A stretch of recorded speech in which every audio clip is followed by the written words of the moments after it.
Welcome to the Explainer.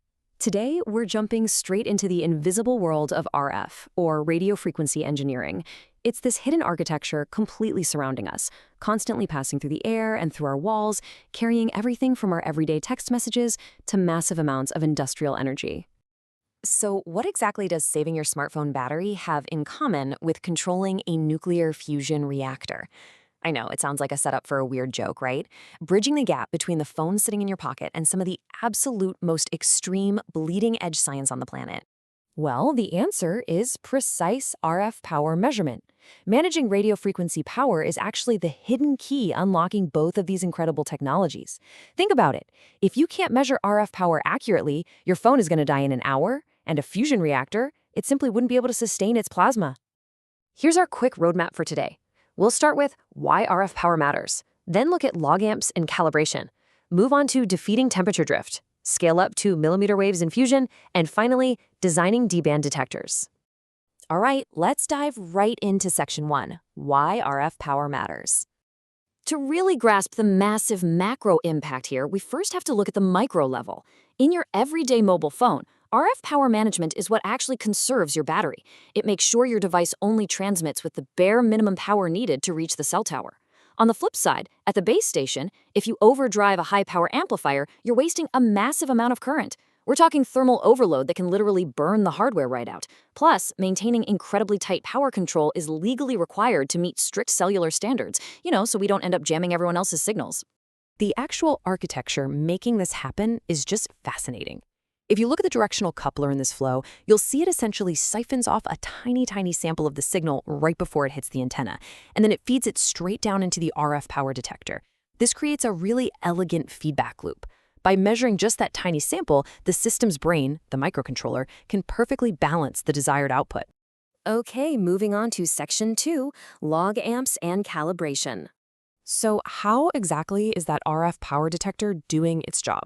Let's break down the specific components that pull off this precise measurement at standard commercial frequencies.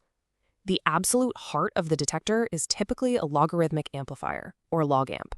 Basically, this is a subsystem that takes these wild, oscillating RF signals and converts them into a nice, corresponding decibel-scaled output voltage. Take a commercial chip like the 808318, for example. This little thing gives engineers a massive 60 decibel dynamic range.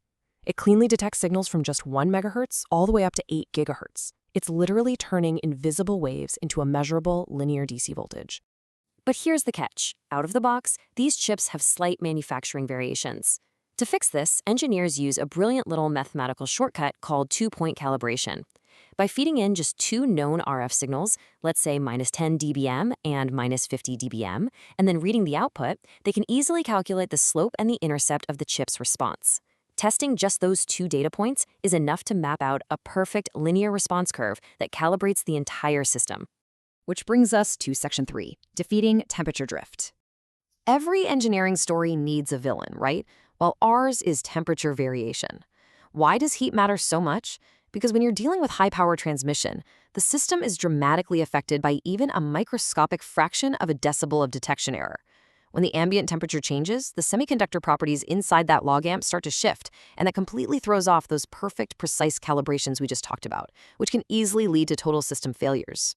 And this brilliantly illustrates the solution in action. Just look at those messy, uncompensated error curves on the left at 85 degrees Celsius. They pull way away from the baseline, introducing some pretty serious error. But because that temperature drift is mathematically predictable, engineers can just wire a digital temperature sensor into the microcontroller. On the right, you can see the magic happen. Beautifully tightened, digitally corrected curves where the error is squashed down to almost zero, no matter how hot it gets.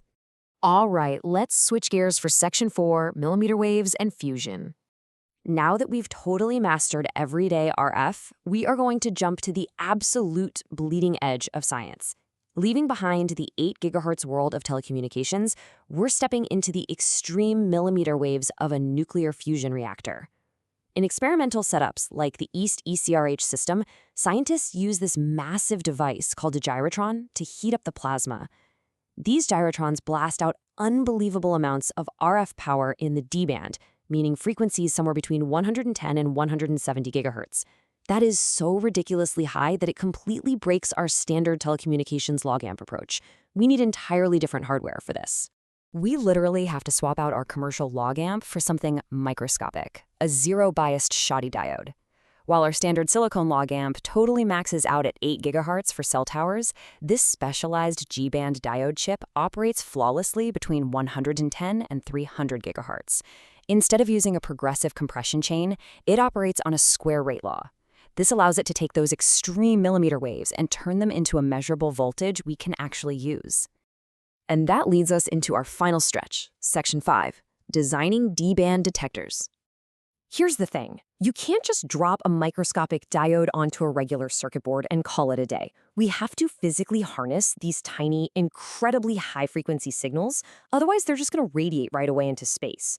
Let's look at how this builds sequentially. The signal takes a very specific physical path on the board. First, it transitions from a hollow metal waveguide onto a flat microstrip. Then it hits a matching circuit.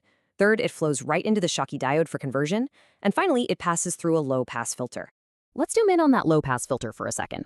At 140 GHz, you absolutely cannot use standard wire coils. They just won't work. Instead, engineers rely on this incredibly clever geometry known as a butterfly radial stub, and it's printed straight onto the copper board. It basically acts like a trap. It catches and filters out all those unwanted high-frequency fundamental waves and harmonics, letting only the clean, low-frequency DC voltage signal pass through to be measured. But honestly, before the signal even reaches the diode, there is another major hurdle to jump. The diode has a natural electrical resistance, or impedance, that totally clashes with the rest of the 50-ohm circuit. If those two don't match up, the high-frequency signal will literally bounce backward, completely ruining the detector's sensitivity. To fix this, engineers designed this beautiful tapered microstrip. It acts as an impedance bridge, gradually and smoothly managing the transition so all of that precious signal flows seamlessly into the diode with absolutely zero bounce back. When you finally put all this incredible engineering together, the results are just staggering. At 140 GHz, simulations show this specific setup delivers a detection sensitivity of 1600 volts per watt. Think about that for a second. That means for every microscopic fraction of a watt that hits this detector, it generates a massive crystal clear voltage signal. This is exactly what allows for the flawless, real-time power monitoring you absolutely need to keep a fusion reactor stable. So from extending your phone's battery life so you can send one last text, all the way to stabilizing the plasma of an artificial sun, mastering the invisible architecture of RF power is quite literally what drives our modern world forward. Which leaves us with a final thought to ponder. As we reach for sustainable fusion energy, how much further can engineers push the invisible limits of RF detection? Thank you so much for joining me for this explainer. I hope it sparked your curiosity, and we'll catch you on the next deep dive.